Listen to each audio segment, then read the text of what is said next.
Tanah Qatar menjadi saksi sepak terjang Maroko melibas dua tim favorit juara Spanyol dan Portugal. Di penghabisan dua laga tersebut, para pemain Maroko merayakan kemenangan dengan membawa bendera, bukan bendera Maroko, melainkan bendera Palestina. Sementara di tempat yang berbeda, dari forum KTT Tiongkok Teluk Riyadh, pemimpin Tiongkok Xi Jinping mengkritik ketidakadilan berkepanjangan yang dialami penduduk Palestina. Terang-terangan ia mendukung Palestina menjadi negara yang merdeka dan mendapat status anggota penuh di PBB.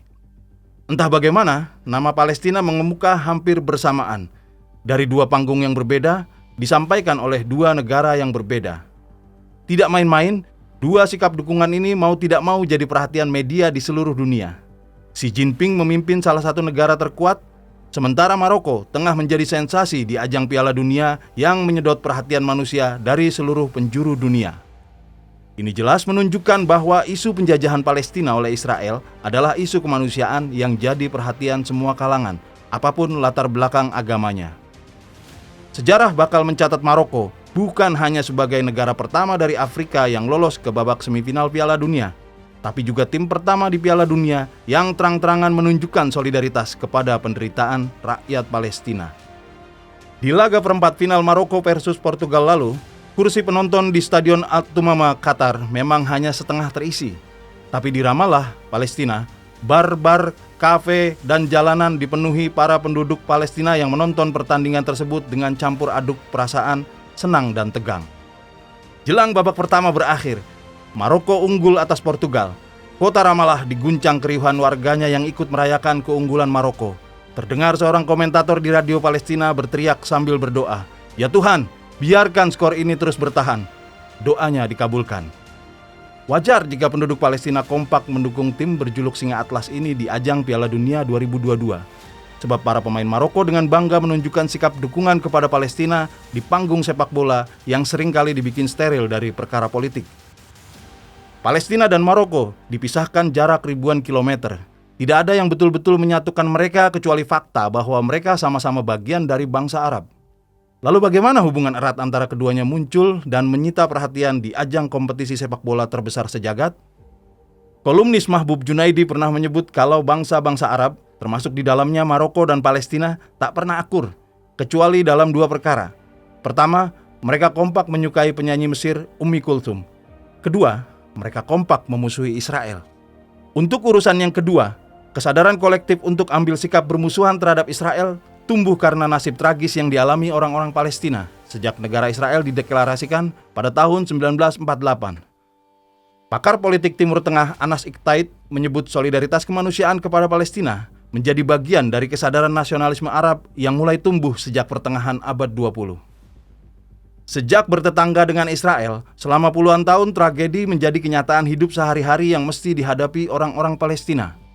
Di forum-forum internasional, suara mereka seperti dianggap sepi. Secara politik, Palestina seperti tak terlacak dalam peta dunia. Maroko mungkin tak pernah mengalami apa yang dirasakan orang-orang Palestina saban hari. Tapi karena perannya yang minim dalam berbagai segi kehidupan di kancah internasional, mereka tahu bagaimana rasanya menjadi negara yang seperti tak terlacak dalam peta dunia. Pada tahun 1948, tahun yang sama dengan deklarasi negara Israel, dua atlet lari asal Maroko, Said Awita dan Nawal El Mutawakkil, membawa pulang medali emas Olimpiade Amerika sekaligus mencatatkan rekor dunia. Pemimpin Maroko, Raja Hasan II dengan bangga mengatakan, Said dan Nawal telah membuat Maroko masuk ke dalam peta dunia. Setelah keberhasilan Said dan Nawal, tak banyak yang diingat dunia dari Maroko. Negeri ini pelan-pelan dilupakan dunia. Sampai di Piala Dunia 2022, penampilan heroik para pemainnya sukses membawa Maroko tembus babak semifinal Piala Dunia. Nama Maroko seperti kembali tercatat dalam peta dunia. Tak berhenti sampai di situ, aksi gagah berani Achraf Hakimi dan kawan-kawan menjadi sumber kegembiraan bagi banyak orang. Bukan hanya di Maroko atau di Palestina, tapi merambah ke seluruh dunia. Maroko menjelma menjadi tim favorit bagi penonton netral atau yang timnya telah tersingkir. Begitu juga bagi para penggila bola di Indonesia.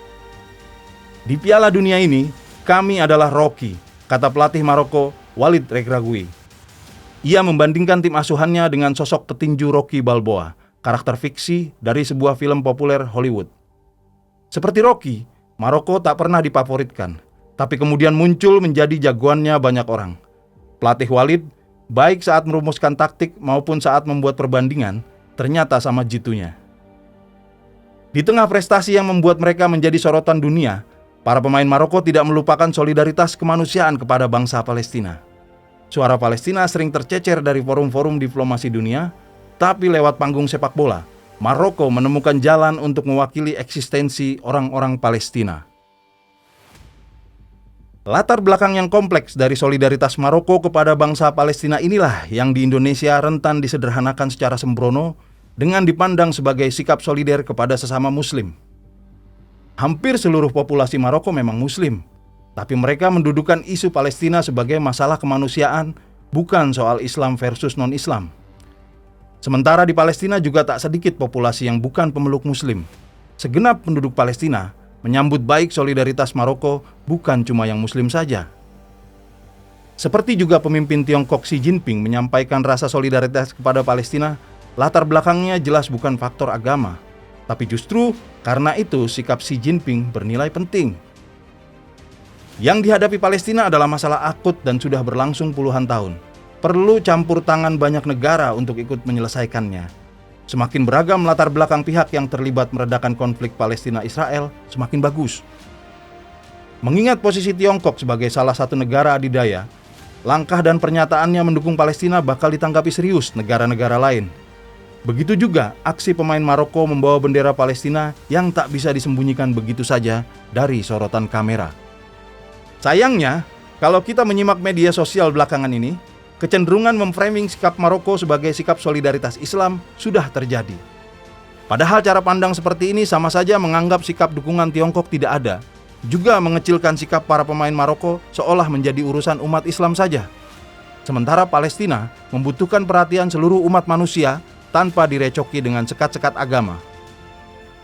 Kelompok Muslim perlu bersikap proporsional dalam mengapresiasi keberanian dan kesuksesan Maroko, sebagaimana umat Muslim juga bakal proporsional menanggapi dukungan Tiongkok atas Palestina. Piala Dunia kali ini dimulai dengan banyak perdebatan dan protes, mulai dari isu-isu kemanusiaan sampai perkara bentrokan budaya. Di tengah berbagai kebisingan, Maroko menunjukkan sikapnya yang jernih pada kemanusiaan. Sikap terbuka ini tak perlu kita bumbui dengan sekat-sekat isu agama yang bisa bikin suasana malah jadi keruh. Sepak bola tak pernah memberi kepastian hasil. Perjalanan Maroko mungkin bakal kandas. Bisa juga tim berjuluk Singa Atlas ini menjadi juara baru Piala Dunia. Begitu juga dengan sikap solidaritas Maroko, tak ada yang bisa menjamin hasilnya bagi nasib Palestina. Tapi yang jelas, sampai di sini sikap tim Maroko telah melampaui garis batas lapangan hijau, melampaui Piala Dunia, bahkan melampaui urusan sepak bola. Solidaritas Maroko kepada Palestina adalah solidaritas berlandaskan kemanusiaan. Jangan dikerdilkan menjadi urusan umat Islam belaka.